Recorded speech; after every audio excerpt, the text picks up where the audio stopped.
ওই metro rail বানাইছে শেখ হাসিনার লেগে অনেক রিক্সাওয়ালা খুশি। এই স্বৈর শাসককে তো হার মানাবে এরা। তিনি আমাদের উপদেষ্টা আছে, উনি কিয়ামত পর্যন্ত চেষ্টা করে আইন শৃঙ্খলা ফিরাইতে পারবে না। এটার ভবিষ্যৎ অনিশ্চিত, আমরা দুর্ভিক্ষে পড়ে যাব, কারণ দেশে তো আইন শৃঙ্খলা ভেঙে পড়ছে, এটা জানে।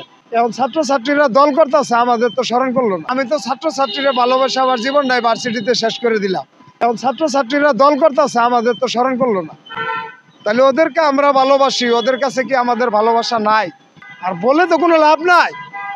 এখানে আমি সারাদিন চিল্লাইতে পারবো, এই স্বৈর শাসককে তো হার মানাবে এরা।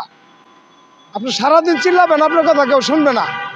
এখন আইন শৃঙ্খলার যে অবনতি হয়েছে, বর্তমানে যে তত্ত্বাবধায়ক সরকারের প্রধান উপদেষ্টা আছে, উনি তো হইলেন টাকার ব্যবসায়ী। উনি টাকা দিয়ে টাকা বৃদ্ধি করতে পারবে, কিন্তু এ ধরনের স্বাধীন দেশের শান্তি কখনোই সে মানুষের দুর্গরায় দিতে পারবে না। তার কারণ হলো যে এখানে যে জিনিসটা দরকার ছিল, উনি পুরোপুরি পরক্ত হয়েছেন, এখানে উনি ওটা আনতেই পারেননি। এই যে টেবিল হান্ট দিচ্ছে অপরাধী, আপনি দৈনিক ঘর অপরাধী বানায় আপনি কয়জনকে গ্রেপ্তার করবেন? এ ধরনের অপারেশন দিনে আইন শৃঙ্খলা বাহিনী আরো বিতর্কিত হয়ে যাবে। আমরা যে পুলিশের যে মনোবলটা দেখছিলাম, আস্তে আস্তে পুলিশের মনোবল ভেঙে পড়ছে। তার কারণ পুলিশ তো কোনো সুনাম অর্জন করতে পারতেছে না। সব দিক থেকে যদি অপরাধী তৈরি করে, শুধু পুলিশকে আপনি বলেন যে আইন শৃঙ্খলা রক্ষাকারী বাহিনী রক্ষা করবে, তাহলে তো ওরা তো রক্ষা করতে পারবে না।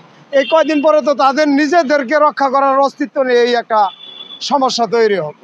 কারণ এই ধরনের এভাবে যদি অপরাধের ধরন বেড়ে যায়, বৃদ্ধি পায়, গুম খুন হত্যা রাহাজানি, এখন বর্তমানে যে ধরনের ধরন, মানে অপরাধীদের যে ধরন দেখা যাচ্ছে, তাতে করে এই ডেভিল হান্টের মাধ্যমে এই সমাজকে এই সুরক্ষা দেওয়া কোনো মতেই সম্ভব না। তার কারণ হলো, একটি স্বাধীন দেশের 54 বছর মেরুকরণ চেঞ্জ হয়ে গেছে। যে ব্যক্তিকে বর্তমানে উপদেষ্টা বানানো হয়েছে, যে স্বপ্ন নিয়ে তাকে এই দায়িত্ব দেওয়া হয়েছে, তিনি সম্পূর্ণ পুরোপুরিভাবে এই দায়িত্বে ব্যর্থ হয়েছেন। আজকে দ্রব্যমূল্যের ক্রয় ক্ষমতা বলেন, রাস্তাঘাটে যে চুরি ছিনতাই, এগুলো তো মনে করেন খবরের লিখতে লিখতে অস্থির হয়ে যাচ্ছে। আমার মনে হয় যে রাত্রে যারা ডিউটি অফিসার, তাদের লাইন ধরে এই চুরি ছিনতাই ডাকাতির মামলা নিতে হচ্ছে। তো এভাবে যদি এই আইন শৃঙ্খলার অবনতি ঘটতে থাকে, তাহলে আপনি দ্রব্যমূল্যের যে ক্রয় ক্ষমতার বাহিরে চলে গেছে, এই কথাটা বলবেন কোন সময়? এই সময়টাই তো আমাদের বলার তো কোনো সময়ই হচ্ছে না। এখন আমরা কি নিয়ে কথা বলবো? দর্শন নিয়ে বলবো? খুন নিয়ে বলবো? এখন যে ধরনের গণি আনতেছে, এই গণিরা তো আমাদের বাদ দেওয়ার পাইতারাই করতেছে। আপনারা তো দেখছেন, এই যে এই মার্চের স্বাধীনতা দিবস পালন করিনি আমরা। 25শে মার্চ কালো রাত্রে নির্বিচারে পাকিস্তানের হানাদার বাহিনীরা আমাদের এই রিক্সা চালকের বুকে গুলি চালাইছিল। এই ছবি 25শে মার্চ সারা রাত দেখানো হবে। আপনারা আর্কাইভের ছবি দেখবেন যে ওই রিক্সার মধ্যে চালক আর যাত্রী মরে পড়ে রয়েছে। কিন্তু 54 বছর এই চালকদের ব্যাপারে রাষ্ট্রের কোনো একটি কথা আপনারা শুনছেন? তারা আবারও বেইমানি করার পায়তারা করেছে। তারা করছে কি? নতুন দল গঠন করতেছে, কিন্তু তারা আমাদের সাথে প্রকাশ্যে বেইমানি করতেছে। মানিক মিয়া এভিনিউ রাষ্ট্রীয় অর্থ খরচ করে তারা অনুষ্ঠান করছে, একটা রিক্সা চালককে তারা দাওয়াত দেয় নাই। আমি এদেশের রাজস্ব কর্মকর্তাকে বলতে চাই, আপনি যদি স্যাটেলাইট ইউটিউবের খবর দেখেন, রাষ্ট্রের সম্পদ কিভাবে ব্যয় করেন, হিসাবটা ঠিক রাখবেন। এখানে গরিব মানুষের অর্থ, কোনো প্রতিষ্ঠান থেকে আপনি ব্যাড ট্যাক্স কিছু আদায় করতে পারেন না। শুধু আমাদের উপরে সিগারেটের দাম বৃদ্ধি করে দিয়ে যে টাকাটা, ওই টাকাটা রাজস্ব কোষাগারে জমা। এই টাকা দিয়ে যদি কাউকে বিলাসিতা করানো হয়, আর আমরা যদি দরিদ্রতার মধ্যে পড়ি, এর দাঁত ভাঙ্গা জবাব আপনাকে দেওয়া হবে। তারা এই উচিত কথা একদিন বলবে। আজকে আমাদেরকে রিক্সা চালক মনে করে তারা এই কথা না বললেও একদিন বলবে যে এই রিক্সা চালকেরা আমাদের সন্তানের পাশে ছিল। আমরা 54 বছরের ভিতরে এমন কোনো কাউকে দেখিনি যে কেউ আমাদের নিয়ে কোনো কথা বলছে, কথা বুঝছে। তার জন্য আমরা কাউকে উল্লেখ করে কোনো কিছু বলতে চাই না। আমরা শুধু একটা কথা বলতে চাই যে এই দেশটা যে আসলে কিভাবে চলছে, এটা একটা নিশ্চিত করার দরকার। এটার ভবিষ্যৎ অনিশ্চিত, আমরা দুর্ভিক্ষে পড়ে যাব, কারণ দেশে তো আইন শৃঙ্খলা ভেঙে পড়ছে, এটা জানেন।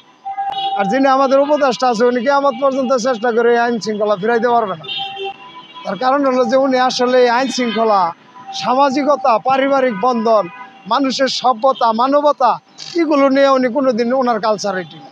ওনার কালচারিটি ছিল যে একটা দরিদ্র পরিবারকে কিস্তি দেওয়া, তার স্বামীকে দিয়ে রিক্সা চালাবো, তার স্ত্রীকে দিয়ে জের কাজ করাবো, তার ছেলে মেয়েকে বড় করে কিশোর গ্যাং বানাবো। ওনার পরিকল্পনা ছিল এইটা। এখন আপনি ওনারে দিয়ে তো দেশের পরিকল্পনা মিল করাইতে পারবেন না। না আপনাদের যদি আমি এইভাবে খোলামেলা বলি, আমি তো বলতেই আছি যে আমার উপরে ওই ধরনের মামলা হবে। ওই মেট্রো রেল বানাইছে শেখ হাসিনা, এর লেগে অনেক রিক্সাওয়ালা খুশি, কিন্তু কোনোদিন টিকিট করে কোনো মেট্রো রেল দিয়ে ওঠে না।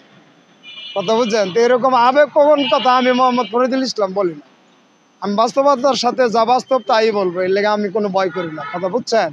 এটা হলো আমার প্রথম প্ল্যাটফর্ম। তো এখন আপনি ওই যে আয়নাঘর দিয়ে কী করবে? দেশে আইন শৃঙ্খলার এমন অবনতি হবে যে ঘরে ঘরে অপরাধ সংগঠিত হবে। এই রোজা এই সময় আসছে, এই লেবুর হালি নিয়ে আমরা কোনো কথা বলতে পারি না। আমরা বলতে পারবো কোন জিনিসটা নিয়ে জানেন?